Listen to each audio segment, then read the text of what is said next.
Just imagine మీ bike 1 litre petrol తోటి 176 kilometres పోతే ఎలా ఉంటుందో.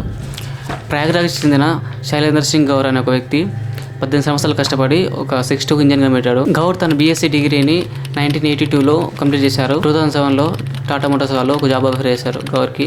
ఆయన జాయిన్ కాలేదు. Motilal Nehru national institute of టెక్నాలజీలో MMNITలో మెకానికల్ డిపార్ట్మెంట్ ఆఫ్ ల్యాబ్లో ఆయన 6 months ట్రైనింగ్ తీసుకున్నారు. ఈ ప్రాజెక్ట్ ఆయన 2006లో స్టార్ట్ చేశారు. ఈ ప్రాజెక్ట్ కోసం టీవీఎస్కి చెందిన స్టార్ స్పోర్ట్స్ 100cc బైక్ వాడాడు. యాక్చువల్గా ఈ ఇంజన్ ఓన్లీ పెట్రోల్తో కాకుండా మల్టీ ఫ్యూయల్స్తో రన్ అవుతుంది, లైక్ పెట్రోల్, డీజిల్, అండ్ ఇది almost zero pollution, eco friendly కూడా. ఇప్పటి వరకు అయితే ఈ ప్రాజెక్ట్ కోసం ఇన్వెస్టర్స్ ఎవరు రాలేదు, ఫర్దర్గా రావచ్చు. కానీ ఈ విషయం గురించి మన సోషల్ మీడియాలో చాలా కామెంట్స్ వస్తుంది. ఏమంటే save him with any cost అని.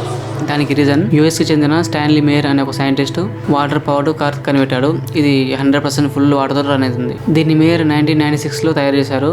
ఈ ఇన్వెన్షన్ బయట ఇచ్చిన కొన్ని రోజుల్లోనే ఆయనకు బెదిరింపు కాల్స్ రావడం స్టార్ట్ అయ్యాయి. ఈ ఇన్వెన్షన్ కనిపెట్టిన 2 years తర్వాత, అంటే 1998 March 20న ఆయన చనిపోయాడు. దానికి రీజన్ అదే రోజు 1998 March 20న తన ప్రాజెక్ట్ కోసం బెల్జియంకి చెందిన ఇద్దరు ఇన్వెస్టర్ని ఒక పార్టీలో కలిశాడు ఆయన ప్రాజెక్ట్ కోసం.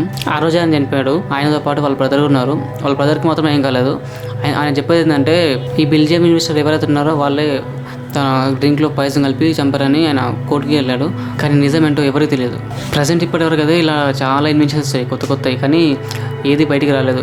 దానికి రీజన్ ఆయిల్ కంపెనీస్ అని అందరు అంటారు. కానీ ప్రజెంట్ టెస్లా ఓనర్ అయిన ఎలాన్ మస్క్ ఒక అనౌన్స్మెంట్ చేశారు. ఏంటంటే హైడ్రోడ్ పవర్డ్ ఇంజన్ ఈ ప్రాజెక్ట్కి టొయోటా వాళ్ళు, టెస్లా వాళ్ళు మెర్జ్ అయ్యి తయారు చేస్తున్నారు. ఎలాన్ మస్క్ అయితే ఈ ప్రాజెక్ట్ని 2028 నుంచి 2030 లోపు లాంచ్ చేస్తా అంటున్నారు.